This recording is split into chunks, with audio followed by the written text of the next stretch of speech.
All right, this is my fourth book. I read Peter Drucker's Innovation and Entrepreneurship. He talks about how the entrepreneur today is not an inventor, but a innovator and manager. Um, Goes through a lot of different things. This book was really hard to follow. I had to read it a couple times for it to sink in a little bit and understand what he was talking about and to get his points. But I'll read you the gist of what I've got. It is important to always be innovating, and in this book he talks about entrepreneurs can instigate this innovation. Learning principles of management will allow business to become more innovative. Peter goes into depth and moves very fast through this very interesting read. He talks about the new entrepreneur economy is the new way of doing business. Technology is advancing very quickly, so day in our product life cycles, and it is very important for businesses today to be innovative and keep up with the trends and be able to keep valuable products and services in the marketplace. Learning how to be innovative is hard work that constantly needs to be worked on. Innovation takes effective management. An effective manager creates systematic innovation, and helps evoke change within an organization to provoke innovation. All sizes of business needs management. In the past, hospitals and schools would not like to think that they needed management until they confronted a problem, and then they would blame that the current management was not changing procedures. Management is a discipline that only has been recognized in this last century and taught in schools.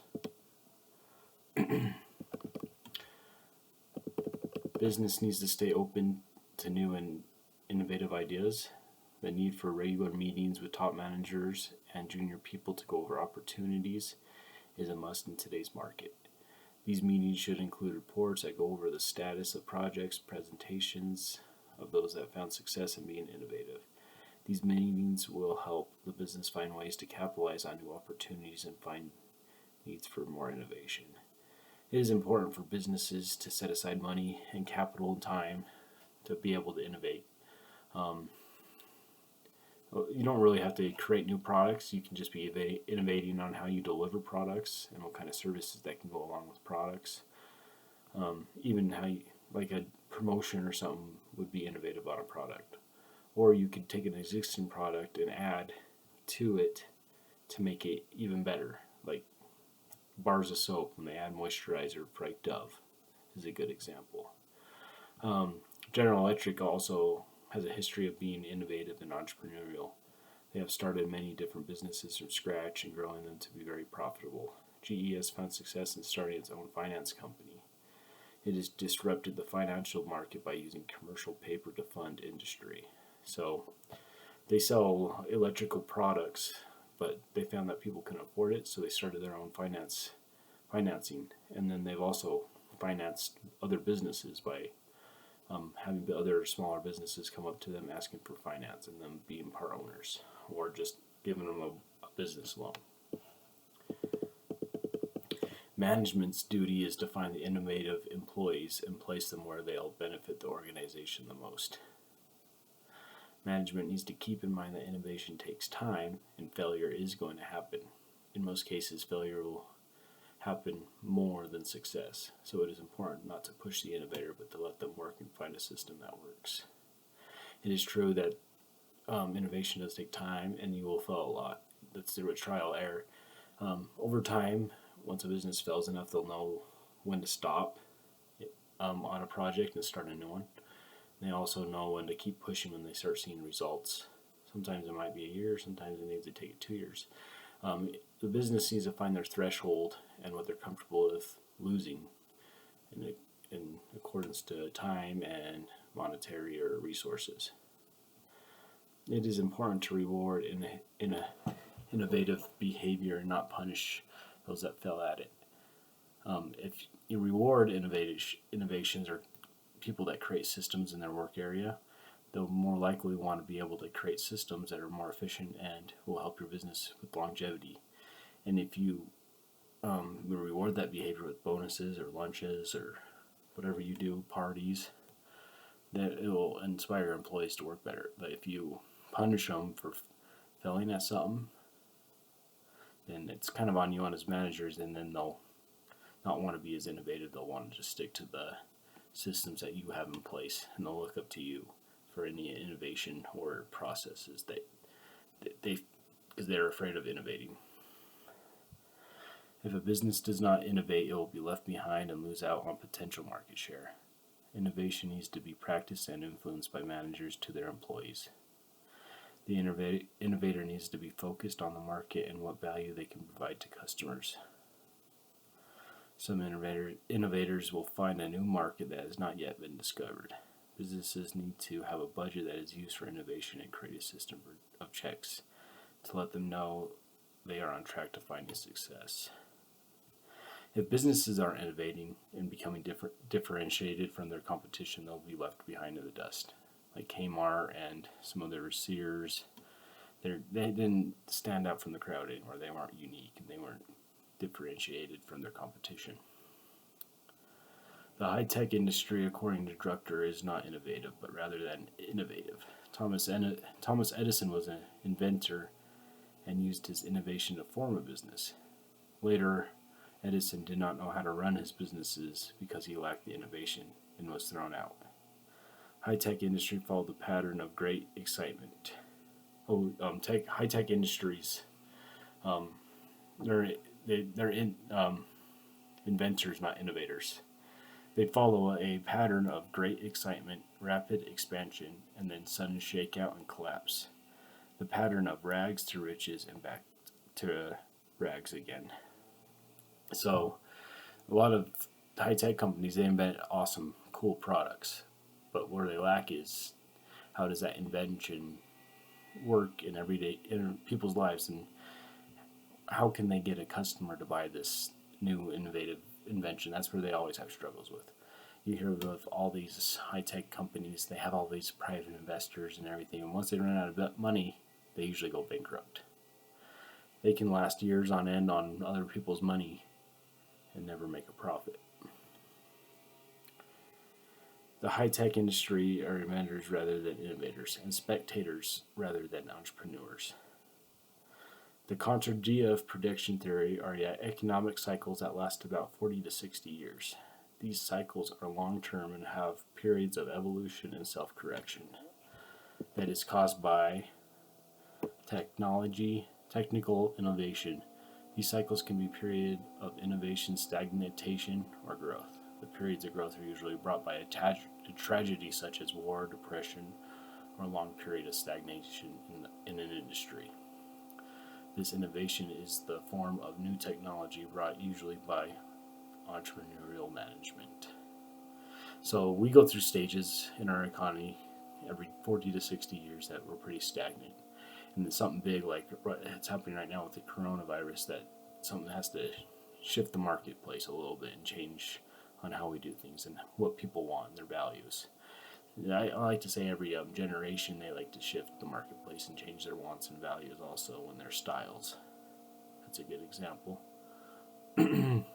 These contradict theories are natural, and they happen all the time in markets and economies. The entrepreneur is very important and has an impact on economies. Entrepreneurship is a change in attitude, values, ambitions. The technology that is responsible for this entrepreneurial economy is management. Management helps exploit opportunities by using systematic innovation for satisfying wants and needs of people. McDonald's is a great example of management. McDonald's did not invent the hamburger, but they revolutionized the hamburger business by redesigning the entire hamburger making process. Tools, systems were created to make every piece of meat, every slice of onion, tomato, French fries, and they made them turn out identical and come out in a timely manner. McDonald's owns a lot of factories that make ketchup packets, straws, meat. They want everything to be similar, exactly the same, and then they created systems to make those hamburgers fast and efficient every time. And so the customer knows what they're going to get. They know how much it's going to be. They know exactly the time it should take. That's why they are so good with their drive-thrus. Gets the hamburger in and out in less than a couple minutes. McDonald's found a process that created predictability of product, speed of service, absolute cleanliness, and friendliness that could be copied to all their restaurants, franchises. Entrepreneurs need to be open to change and use it as an advantage to create new business and services. Entrepreneurship is a discipline and can be learned and practiced. Not every small business owner is an entrepreneur. Some of these small business owners are not creating a new customer demand or product, but instead are betting on increasing popularity of the genetic product or service they are offering. So a lot of people, they just start a business just because they think there's room in the marketplace for them, and their product it's not unique, it doesn't stand out. The only thing that they're betting on is that people that will come up to them that they want their product, that there's extra room in the market, extra demand. And when you're an entrepreneur, you need to take an existing product and change it in a way to make it cool or innovative or unique or differentiate yourself from the competition. Kind of like cookies, how Crumble and all those cookie companies have changed the cookie industry and charge $5 a cookie. McDonald's was entrepreneur because they created systems to where they could provide a customer with a constant product at an increased speed using the existing product. Entrepreneurs usually don't invent new products, but apply management principles to standardize or increasing value of existing products. Systemizing process will create efficiency by taking current technology and applying other technology that helps cut production time. Many construction companies are applying computer controls on their earth-moving equipment to help move dirt and material to its effective rates. Also, businesses in the automotive industry, they use robots for painting cars, welding cars, and assembling cars. It helps cut down on labor, and it helps make things more efficient, and it helps with overall just effectiveness of their business. Systematic entrepreneurship takes resources such as money and moves them from less effective areas and placing it where it can create greater value. Entrepreneurs need money to innovate, but do not like to take risks. They take calculated risks that help investors.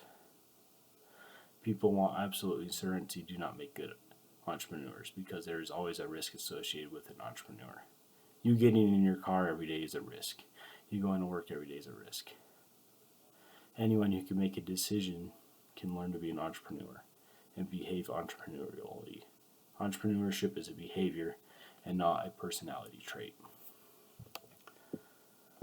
Entrepreneurship rests on the theory of economy and society. The entrepreneur theory sees change as normal and healthy and necessary. Entrepreneurs disrupt or disorganize organizations and systems. Classic economies take the existing and modifies it to become more efficient. Adam Smith, in his book The Wealth of Nations, he mentions society needs to be invested in a more productive process. The entrepreneur is innovative and uses management to create more productive systems that utilize resources to their most effective purpose. Innovation is just a tool that entrepreneurs use to take the resource to create wealth in economies. There is no such thing as a resource until man finds a use for something in nature and thus endows it with economic value, according to Drucker. Innovation can happen with objects that are considered as a waste and use it to make a profit. The use of purchasing power is then used when purchasing useless resources. According to Drucker, there is no greater resource than the purchasing power in an economy. In the early 19th century, tractors were invented to help farmers. Farmers at the time did not have enough money or purchasing power to obtain the equipment. A guy named Cyrus McCormick saw the problem that American farmers were having, not being able to afford this equipment, and he innovated installment plans where farmers could take their tomorrow's earnings and put it towards They promise tomorrow's earnings and put it towards this equipment. Innovation and entrepreneurship go together. One cannot be defined without the other. All innovators are entrepreneurs. These innovators can be found in both the private and public sectors of business.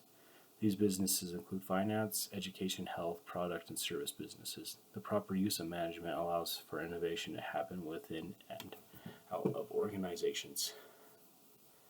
Management creates systems and processes that entice environments where innovation is found.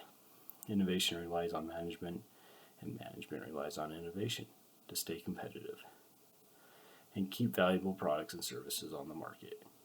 Management needs to create systems to where they can take technology and innovate it to where they can create their value for their customers.